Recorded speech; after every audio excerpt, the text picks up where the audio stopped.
بسم الله الرحمن الرحيم. تلك الدار الآخرة نجعلها للذين لا يريدون علوا في الأرض ولا فسادا والعاقبة للمتقين. من جاء بالحسنة فله خير منها ومن جاء بالسيئة فلا يجزى الذين عملوا السيئات إلا ما كانوا يعملون. إن الذي فرض عليك القرآن لرادك إلى مآب قل ربي أعلم من جاء بالهدى ومن هو في ضلال مبين. وما كنت ترجو أن يلقى إليك الكتاب إلا رحمة من ربك فلا تكونن ظهيرا للكافرين. ولا يصدنك عن آيات الله بعد إذ أنزلت إليك وادع إلى ربك ولا تكونن من المشركين. ولا تدع مع الله إلها آخر لا إله إلا هو كل شيء هالك إلا وجهه له الحكم وإليه ترجعون. قرآن عظیم 20 پارے سورہ القصص کی آخری آیات ہے، آخری رکوع ہے. یہ مکی سورت ہے. اس میں اللہ نے درس اور عبرت کے طور پر دو بہترین قصے بیان کیے ہیں، دو واقعات بیان کیے ہیں. ایک واقعہ گزرے ہوئے ظالم بادشاہ فرعون کا ہے اور دوسرا اسی زمانے کے ایک مالدار سیٹ صاحب قارون کا ہے. دونوں میں اللہ نے عبرت بیان کی ہے. ایک صاحب اقتدار تھا، کرسی والا تھا، جس کا پورے علاقے پر مکمل کنٹرول تھا، طاقتور تھا، کسی میں ہمت نہیں تھی کہ اس کی مخالفت کرے. بڑا اقتدار اللہ نے دیا تھا، لیکن اس اقتدار کے نشے میں اتنا بڑا ظالم وہ بنا کہ وہ زندہ انسانوں کی اولاد کو، بچوں کو پکڑ پکڑ کر وہ ذبح کیا کرتے تھے تاکہ اس کی یہ کرسی مضبوط رہے، اقتدار ہمیشہ رہے، کوئی اس کے اس اقتدار کو چیلنج نہ کر سکے. اللہ نے اس صورت میں تفصیل سے اس ظالم شخص کا واقعہ بیان کیا ہے، اور یہ اس لیے کہ جب نبی علیہ السلام نے اللہ کی بات اپنی قوم کے سامنے پیش کی کہ لوگوں تمہیں اللہ نے عزت دی ہے، تمہیں سرداری دی ہے، جو کچھ تمہارے پاس ہے یہ تمہارے رب کا دیا ہوا ہے، خانہ کعبہ کے رب کی مہربانی ہے تم پر. آج دنیا والوں کے قافلے لٹتے ہیں، تمہارا قافلہ نہیں لٹتا. آج دنیا والے جو ہے وہ آپس میں قتل و غارت کرتے ہیں اور تم امن اور سکون سے رہتے ہو. تو تمہارے رب کی مہربانی ہے، اس خانہ کعبہ کے رب کی. فلیعبدوا رب ھذا البیت، اس خانہ کعبہ کے رب کی بندگی کرو بجائے اس کے کہ ناشکری کرتے ہو. تم نے اس مہربان رب کے اس گھر کو تم نے بتوں کا گودام بنا دیا ہے، اس کو بتوں سے بھر دیا ہے. یہ مہربانی تو اس رب کی ہے تم پر، اس کا شکر ادا کرو. یہ تمہارے پاس جو یہ رسول آیا ہے، تمہارا اپنا بھائی ہے، بھتیجا ہے، تمہارا بھانجا ہے، تمہاری قوم سے تعلق رکھتا ہے، قریشی ہے، بنو ہاشم سے تعلق ہے. اس کی بات مانو. یہ تم سے کچھ مانتا تو نہیں ہے، نہ ووٹ مانتا ہے، نہ تم سے چندہ مانتا ہے، نہ نوٹ مانتا ہے، نہ سرداری مانتا ہے، بلکہ تم نے اس کو آزمایا ہے. سرداری تو تم خود اس کو دیتے ہو، پیسہ تو تم خود اس کو دیتے ہو. دیکھیں یہ تمہارا کتنا خیر خواہ ہے. نہ تم سے پیسے کی لالچ رکھتا ہے، نہ تم سے سرداری مانگتا ہے، کونسلر بننا چاہتا ہے، نہ ممبر بننا چاہتا ہے علاقے کا. ایک ہی بات تمہارے سامنے خیر خواہانہ انداز سے کرتا ہے: قوم والو قولوا لا الہ الا اللہ تفلحوا. یہ کہو کہ اللہ کے علاوہ کوئی معبود نہیں ہے. خانہ کعبہ کے اندر رکھے ہوئے 360 میں سے ایک بھی اللہ کا ساجی نہیں ہے، ایک بھی برابری کا نہیں ہے. یہ بات مان لو میری، یہ بات میں تم سے کچھ نہیں مانتا. یہ بات مان لو گے تو میرا فائدہ نہیں ہوگا. میرا فائدہ نہیں ہوگا کہ میں مالدار بن جاؤں گا اور میری جائیداد زیادہ ہو جائے گی. اس میں فائدہ تمہارا ہوگا. یہ معمولی سرداری بڑی نہیں ہے جس وقت تمہیں ناز ہے، یہ بڑی بن جائے گی. آج تم ایک گاؤں، ایک شہر کے سردار ہو، ایک قوم قبیلے کے سردار ہو. یہ بات مانو گے لا الہ الا اللہ تو تم پورے عرب کے سردار بن جاؤ گے. اس پر تم ثابت قدمی کے ساتھ جم جانے کے بعد خلوص کا مظاہرہ کرو گے تو عرب کے بھی نہیں عجم کے بھی سردار بن جاؤ گے. ان بدنصیبوں کی سمجھ میں یہ بات نہیں آتی تھی، انہوں نے یہ بات نہیں مانی. تو ان کو سمجھانے کے لیے اللہ نے یہ واقعات بیان کیے کہ تم اپنے سرداری کے زور پر ہمارے رسول کو نیچا دکھانا چاہتے ہو، اس کو دبانا چاہتے ہو. تمہاری کیا سرداری ہے؟ کتنی سرداری ہوگی تمہارے پاس؟ کتنا مال ہوگا تمہارے پاس؟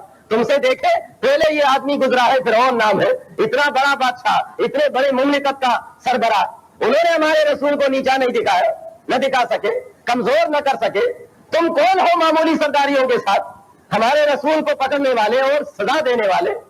اللہ نے ان کو سمجھانے کے لیے پورا واقعہ بیان کرنے کے ساتھ ساتھ یہ بھی فرمایا کہ دیکھیں ان کے منصوبے کیا تھے، بچوں کو ذبح کرنا، کہ کوئی ان میں سے بچے بڑھ کر میرا مقابلہ نہ کر سکے، کیونکہ پرانے زمانے سے آ رہا ہے اولاد تو دونوں برابر ہوتی ہے، بیٹا اور بیٹی ماں باپ کے لیے دونوں پیارے ہوتے ہیں، لیکن زیادہ ذمہ داری لڑکوں پر آتی ہے، اور پھر جہاد جو ہے یہ شروع سے لڑائی کا ذمہ جو ہے یہ لڑکوں کا ہوتا ہے. تو فرعون بھی جانتے تھے کہ بنی اسرائیل ہی میری مخالف قوم ہے، اگر مقابلہ ہوگا تو انہی سے ہوگا، اور ظاہر مقابلے میں ہمارے سامنے لڑکے ہی آئیں گے، تو اچھا ہے اس سے کہ ہم ان کے لڑکوں کو زندہ ہی نہ رکھیں، لڑکیاں تو جنگ نہیں کرتی ہیں. یہ پرانے زمانے سے یہ انسان کے فطرت میں اللہ نے ذمہ داری مردوں پر ڈالی ہے. آج بدنصیبی سے ہمارے بھائی ناراض ہوتے ہیں، عقائد بھی خراب ہے اور بھی اعمال خراب ہے. بھائی کو سمجھاتے ہیں، اچھے بلے تکڑے جوان ہوتے ہیں، موٹی گردن والے، ان کو سمجھاتے ہیں کہ اللہ پر مضبوط ایمان لے آؤ، مردوں سے نہ ڈرو، ملنگوں سے نہ ڈرو، تمہیں اللہ نے پیدا کیا ہے، اللہ پر مضبوط ایمان رکھو، گھبراؤ نہیں، اللہ تمہارے ساتھ ہے جو کلمہ تم پڑھتے ہو، یہ تو جوان مردوں کا کلمہ ہے. جس کتاب کی تم تلاوت کرتے ہو یہ انقلابی کتاب ہے. اللہ کا ماننے والا بھی کبھی مردے سے ڈرتا ہے، کبھی بلی سے ڈرتا ہے، زندہ اور مردے ملنگ سے ڈرتا ہے. بھائیوں اور دوستوں کو، ان بدنصیب نوجوانوں کو شوق ہے بجائے اس کے کہ یہ جوان بن کر زندگی گزارے، مرد بن کر زندگی گزارے، ان کو شوق ہے لڑکی بننے کا. کتنے آپ ہزاروں دیکھتے ہیں، اس لیے ان کی سمجھ میں یہ بات نہیں آتی ہے انقلابی کتاب کی. ان کو شوق ہے گلوکار بننے کا. افسوس ہوتا ہے کلمہ پڑھنے والے کو شوق ہے ڈانسر بننے کا، قرآن کی تلاوت کرنے والے کو شوق ہے فلم ساز بننے کا، سودخور ڈاکو چور بننے کا. اس لیے قرآن کی یہ موٹی باتیں، آسان باتیں ان کی سمجھ میں نہیں آتی ہے. مناظرے کا چیلنج دیتے ہیں، گالیوں پر اتر آتے ہیں. جن کو ناچنے کا شوق ہو، گانے کا شوق ہو، وہ مقابلہ کیسے کر سکیں گے؟